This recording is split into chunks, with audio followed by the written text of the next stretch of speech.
Well, Skip, recently you went viral. Unfortunately, Slim400 was killed.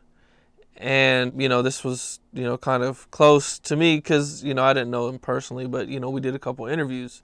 He was always a good, humble dude, always about his business. It was sad to see that happen to Slim. But you went viral for chiming in and deterring things from going further. You want to talk about that a little bit?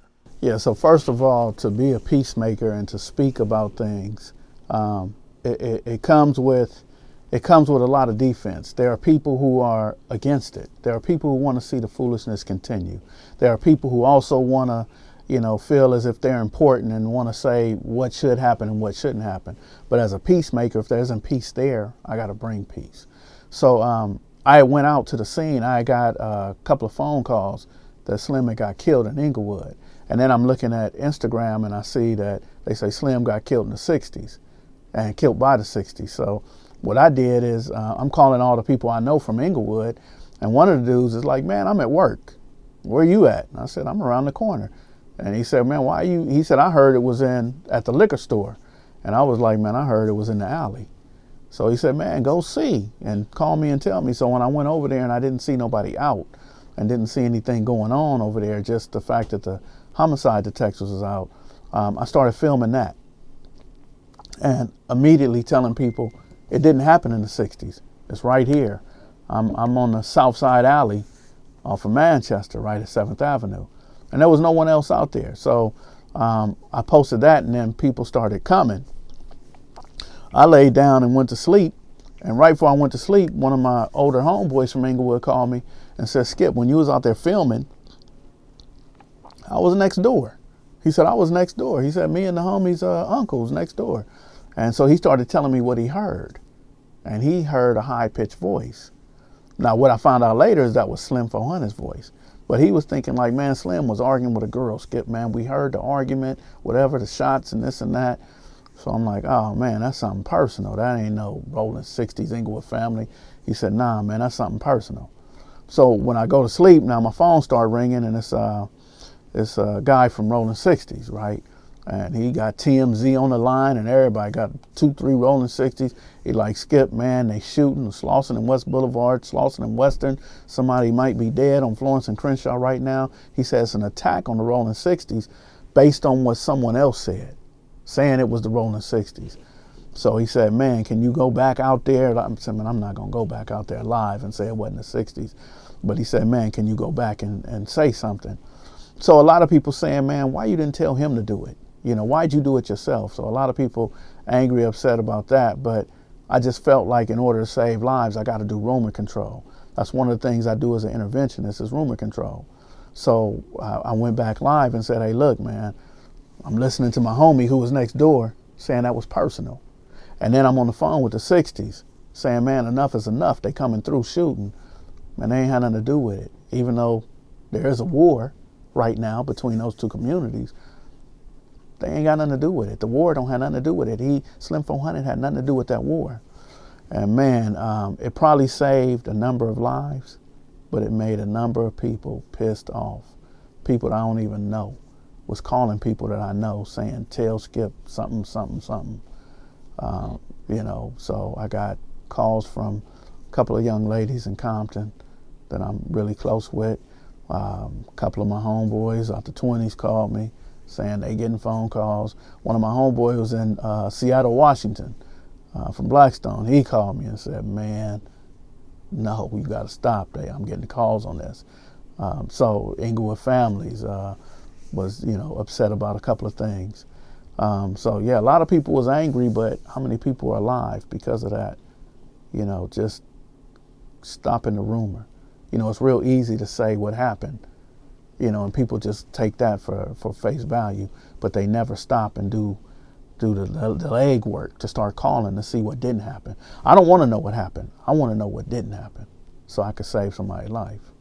How often does something like this happen where you have to do these rumor controls? It happens every day. Every time there's a shooting, I do rumor control. It's just not that it don't go viral. So doing rumor control, a lot of times it's just being on the phone with different guys saying, come on, squash the rumor, kill the noise. But Slim400, it went viral because I put it on Instagram. So because of that, it times 10. But this happens every day. Every time somebody's murdered, there's always somebody who's saying, this is what happened, that's what happened. You're like, well, were you there? Did you see it? And they'd be like, no, that's what I was told. You know, and then that rumor just travels and travels, and it grows just like the song The Temptations say. You know, it keeps growing. So. Did you want to touch on this, Melvin? Yeah, the night Slim400 was slain, I had just come back from Texas with the incident with Charleston White. So my name was popping on the internet, so I get a call from Kev Mack. I go on Kev Mack's show.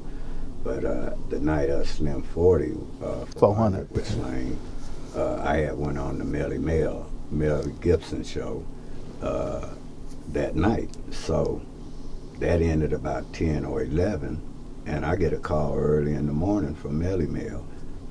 We just lost a good one. So I said, well, what you talking about? From Compton or from my side of town or my side of the tracks? He said, no, Slim400. So with that being said, I went to surfing the internet because, you know, remember 2015 that KP incident happened that started the 100 Days, 100 Nights. Right. And so from there, as I'm sure Skip will attest, we know how the misuse of the internet could cost somebody's life to get taken because of rumors. So I say, well, let me look up Skip because I know he does these type of interviews, which I've also done, from Hannah Bell and other ones, the Red Shoe Murder and other ones during this course as a community activist. And from there I went to Skip and I looked at his video, which ended up going viral, but this before it had even went to the, I believe, the Instagram. This is when you was just doing the Facebook, when you was laying early in the morning. And that is one of the reasons why we are here, because I thought it was very important because of the culture and the slandering and things and rumors that are going on now within this culture on social media. The Wax 100, the Charleston White,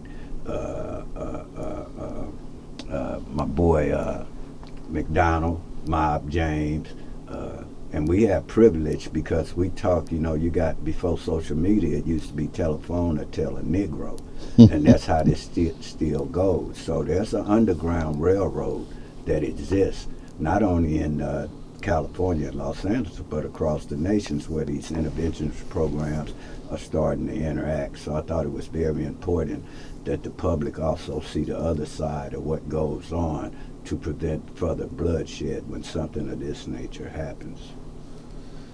Whenever somebody gets killed and you guys have to like try to calm things down, you know, because there's a lot of rumors, a lot of this, you know, this person did it, that person did it. Is it a lot of people you got to talk to? Like what's kind of like the process that you guys go through to prevent it from becoming bigger than what it has to be?